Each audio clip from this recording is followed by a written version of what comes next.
Mara baada ya kauli hii ya mkuu wa mkoa wa Dar es Salaam Paul Makonda juu ya ombaomba wapatikanao katika jiji la Dar es Salaam ifikapo Jumatatu mapema ya juma hili wawe tayari wameshaondolewa. Jumatatu tunaanza operation. Yeyote atakayemkuta barabarani sheria itachukua mkondo wake. Na naamini na kwa uchunguzi niliofanya zaidi ya 80% ya hawa ombaomba wanatoka nje ya Dar es Salaam. Hali ipoje? Mtazamaji wa Mlimani TV, hii leo ni tarehe 18 ambapo mheshimiwa mkuu wa mkoa wa Dar es Salaam Paul Makonda akiwa ameagiza kwamba wale ombaomba wote wanaopatikana katika jiji la Dar es Salaam kuondolewa mara moja, na hasa tarehe ya leo ndio tarehe rasmi. Basi nipo katika maeneo haya ya maktaba kuu, maktaba ya taifa. Lakini maktaba haya ndio sehemu ambapo wingi wa ombaomba huwa wanaonekana maeneo haya katika barabara hii ya Bibi Titi jijini hapa Dar es Salaam, mjini hapa Posta. Basi moja kwa moja ninamuona mtu mmoja akiwa naye ni miongoni mwa ombaomba. Najaribu kumfuata kuona analipi la kuzungumza, ikiwa leo ndio siku rasmi ya ombaomba wote kutokuonekana katika jiji la Dar es Salaam. Wanangu vipi? Safi. Vipi mambo? Uko poa kaka? Wana mchango wangu na mimi huu kwa mkoa. Sisi anasema kwamba sisi hatusionekana hapa jiji la Dar es Salaam. Sisi tunajifikiria na tunashinda kumwelewa. Sisi tukutazamini sisi wa Tanzania. Na sisi hatujahitajika kwamba na sisi tuishi kwenye mazingira kama haya.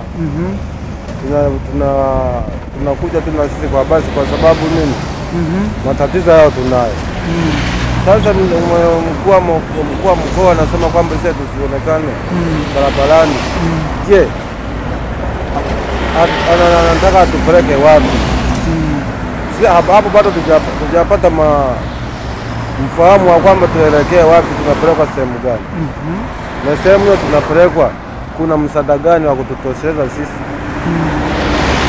Ndio? Naona. Sasa kama mkoa anasema hivyo, tunamuomba. Sisi hatujapenda. Hatuangalia sisi kama Watanzania, hatuangalia kama sisi walemavu. Tunahitajika msaada ili na sisi tuendelee kuishi kama hapa maisha yetu. Mimi ninavyoona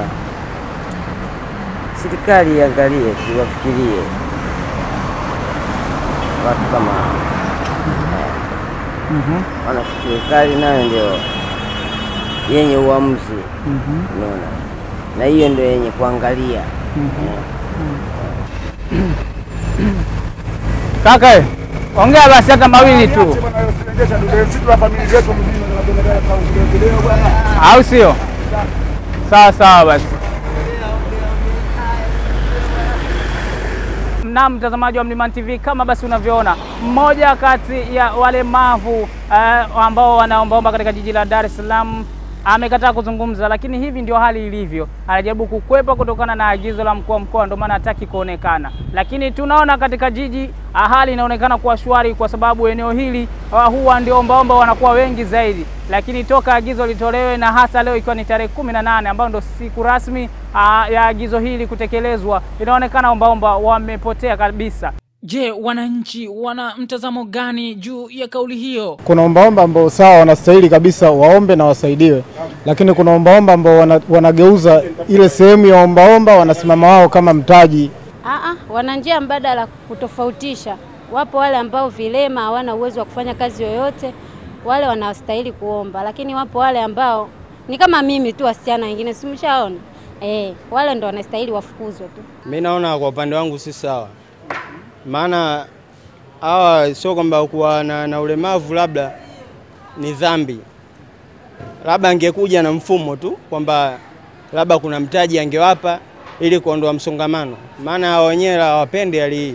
Basi sawa. Sasa atakapotoa hapa hataki wapeleka huko.